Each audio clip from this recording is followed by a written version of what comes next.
मित्रों नमस्कार, मैं हूं राकेश कुमार। आप देख रहे हैं मत अभिमत। मित्रों, बिहार में जमीन सर्वे का काम चल रहा है, लेकिन सच्चाई यही है कि सरकार ने बिना तैयारी के सर्वे का काम शुरू कर दिया और उसका क्या असर हुआ आप देख रहे हैं।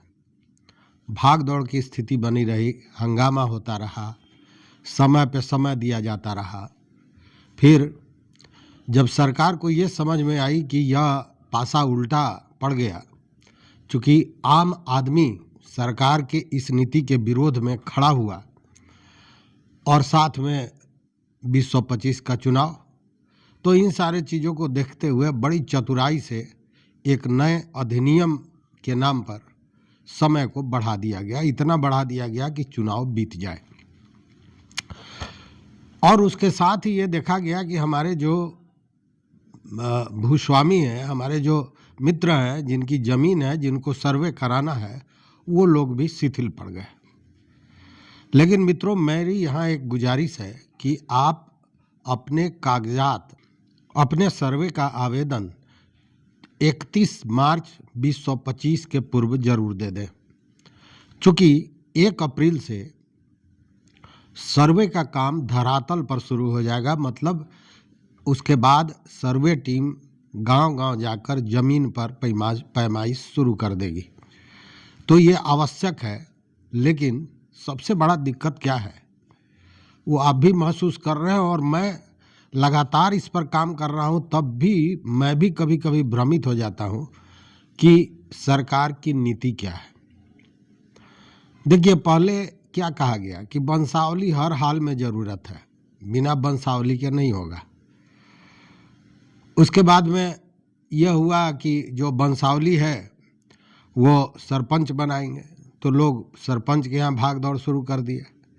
उसके बाद जब वहाँ मोचन और शोषण शुरू हुआ, तब विभाग ने कहा कि स्वघोषित आप वंशावली दे सकते हैं, मतलब आप स्वयं अपना वंशावली अपने हस्ताक्षर से दे सकते हैं और वो मान्य होगा। वो भी हुआ। उसके बाद भी स्थितियाँ बनती बिगड़ती रहीं। चूँकि घर की बेटियों को हिस्सेदारी देने की बात थी, इसको लेकर तमाम रिश्तों में जो टकराहट होती है, रिश्तों में जो बिखराव होता है, हम लोगों ने देखा। कई जगह झगड़ा झंझट हुआ, आपसी विवाद हुआ और ये विवाद गहराता ही जा रहा था। और ये जो सारे भ्रम है, इसी का देन है कि अभी तक सच्चाई अगर पूछे तो जितना समय मिल गया है, जिस तरह अब कागज़ों की उपलब्धता भी हो गई है, उस तरह सर्वे का आवेदन जो पड़ना चाहिए था उस हिसाब से बहुत कम पड़ा है। सच पूछे तो लगभग 40% आवेदन ही सर्वे के लिए अब तक पड़ चुका है। मतलब 60%, आधा से ज़्यादा लोगों ने अभी तक सर्वे के लिए आवेदन नहीं दिया है। अब भ्रम की बात कर रहे हैं तो देखिए, अभी फिर एक सूचना आ रही है। सूचना ये आ रही है कि अब आवेदन के साथ वंशावली देने की ज़रूरत नहीं है। जब यह समाचार आया तो सुर्खियों में बन गया। लोगों को लगा कि चलो भाई, जान तो बचा। लेकिन यह वही कहानी हो गई कि कुछ अंधों ने हाथी को टटोल कर देखा कि हाथी कैसा होता है। जिसने पीठ पे हाथ रखा उसने कहा दीवाल की तरह, जिसने पूंछ पकड़ा उसने कहा रस्सी की तरह, जिसने सूंड पकड़ा उसने कहा खंभे की तरह। वही स्थिति बन गई। मतलब ये हुआ कि वंशावली देना अब अनिवार्य नहीं है। आवेदन के साथ वंशावली की जरूरत नहीं पड़ेगी। लेकिन फिर इसके साथ ही कहा गया कि जब सर्वे करने वाले लोग आपके गांव घर पर पहुंचेंगे तो उस समय आपको वंशावली देना होगा और उसके बाद उसी के आधार पर दखल के अनुरूप रैयतों का नाम संबंधित कागजात पे दर्ज किया जाएगा। मतलब उन्हीं के नाम से खाता खुलेगा। मतलब वंशावली की ज़रूरत है। लेकिन फिर एक भ्रम की स्थिति पैदा की जा रही है कि वंशावली की ज़रूरत है ही नहीं, आवेदन में। जब बाद में ज़रूरत पड़ेगा तो आवेदन में आप उसको छोड़ भी देते हैं तो क्या अंतर पड़ता है? लोगों को तो वंशावली बनाना ही बनाना है, वो परेशानियां तो होनी ही है। तो फिर ये भ्रम नहीं तो और इसको क्या कहेंगे? सीधे सरकार को, विभाग को कहना चाहिए कि वंशावली की आवश्यकता होगी, हर हाल में वंशावली आपको देना होगा, वंशावली आप दें। अब वंशावली में बेटी या बहन की कितनी हिस्सेदारी है, देनी है नहीं देनी है, यह तो पारिवारिक मामला है, इससे सर्वे का कोई लेना देना नहीं है। अगर जैसा पहले भी वीडियो में हमने बताया कि अगर बेटी बहन ने लिख के दे दिया कि मुझे इस ज़मीन की हिस्सेदारी से कोई लेना देना नहीं है, मैं स्वेच्छा से इसका परित्याग करती हूँ, उस स्थिति में नहीं होगा। और अगर आप वंशावली दे भी देते हैं, किसी बेटी बहन का नाम नहीं भी देते हैं, और अगर वो खड़ी हो जाती है तो जो कानून है हिंदू संपत्ति एक्ट जिसको कहते हैं, उसके तहत तो आपको देना ही होगा, क्योंकि वो बराबर की हिस्सेदार मानी जाती है। तो फिर ये भ्रम क्यों पैदा किया जा रहा है, ये समझ के परे है।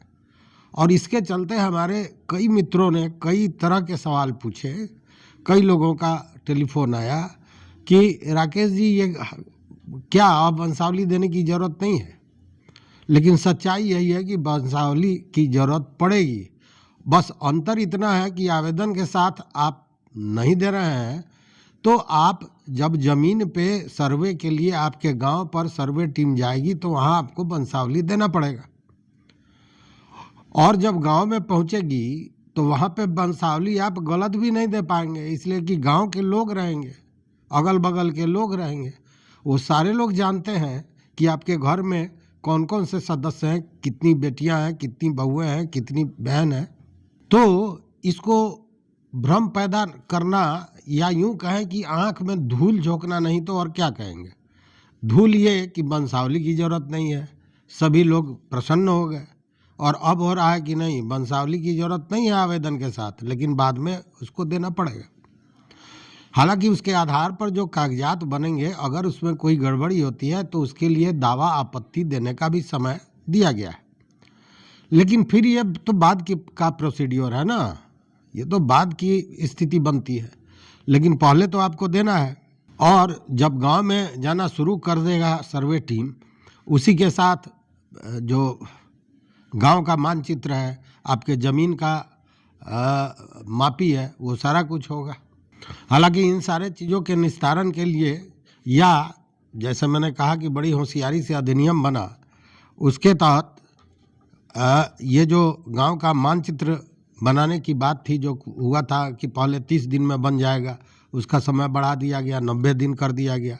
उसी तरह खानापुरी पर्चा का समय 15 दिन था, जिसको बढ़ा के 30 दिन कर दिया गया।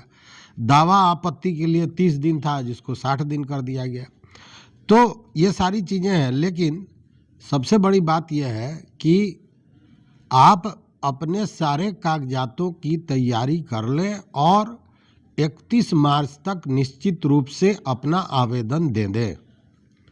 श्रेयस्कर यही रहेगा, क्योंकि आवेदन देने के बाद ही कोई अगर आपत्ति होती है, कोई परेशानी होती है, तो उसका निराकरण होगा। अगर आप कोई कागजात देते ही नहीं है, आवेदन देते ही नहीं है, उस स्थिति में परेशानी निश्चित रूप से बढ़ेगी।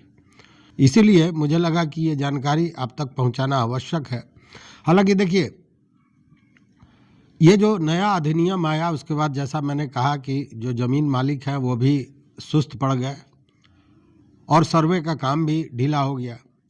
लेकिन ऐसा नहीं है कि बंद हो गया, काम हो रहा है, ऑनलाइन आवेदन लिए जा रहे हैं, और DIRS जो वेबसाइट है उस पर जाएंगे तो उस पर आप आवेदन कर सकते हैं, ऑनलाइन आवेदन कर सकते हैं। शिविर में या अंचल कार्यालय में जाकर आप आवेदन कर सकते हैं। और इस आवेदन में आपको कुछ खास नहीं, कम से कम खाता संख्या, खेसरा संख्या, रसीद, और अगर आपका वो ज़मीन है तो उसका डीड, इन सारे चीज़ों का फ़ोटो स्टेट लगाकर ज़रूर आप अपना आवेदन दे दें, ये आवश्यक है। क्योंकि देखिए, जब आप अपनी जगह पे सही रहिएगा तभी आप कोई दावा, आपत्ति या कुछ भी दर्ज कर सकते हैं। जब हम कहीं हैं ही नहीं तो दावा आपत्ति किस बात की करेंगे। इसलिए ये आवश्यक है कि आप लोग अभी लंबा समय है, 3 महीने का समय है, तो इसमें निश्चित रूप से अपना आवेदन दे दें। तो इस वीडियो में बस इतना ही। मित्रों, चैनल पर आप नए हो या अब तक सब्सक्राइब नहीं किया तो निश्चित रूप से सब्सक्राइब कर लें और अपने दोस्तों के साथ शेयर करें, क्योंकि ये जानकारी सारे लोगों तक पहुँचे। क्योंकि बहुत से लोग पूरी तरह आश्वस्त हो गए। कई लोगों ने कहा कि अब नहीं होगा सर्वे। अरे भैया, इस चक्कर में न पड़िए कि अब नहीं होगा सर्वे। अगर इस चक्कर में पड़ेंगे तो ऐसा नहीं हो कि आपकी ज़मीन अनाबाद बिहार हो जाए। इसीलिए इस चक्कर में पड़ने की ज़रूरत नहीं है। जो समय है, समय सीमा बहुत है, उसमें अपना आवेदन जरूर दे दें और इन सारे बिंदुओं पर अपना विचार, अपना मत हमारे कमेंट बॉक्स में दे सकते हैं। मेरा व्हाट्सएप नंबर है, उस पर दे सकते हैं। हमसे आप डायरेक्ट बात कर सकते हैं, कोई दिक्कत नहीं। मैं 24 घंटा आपके लिए उपलब्ध हूँ। देखते रहिए मत अभिमत। बहुत बहुत धन्यवाद मित्रों, आपके सहयोग के लिए कोटिशः आभार।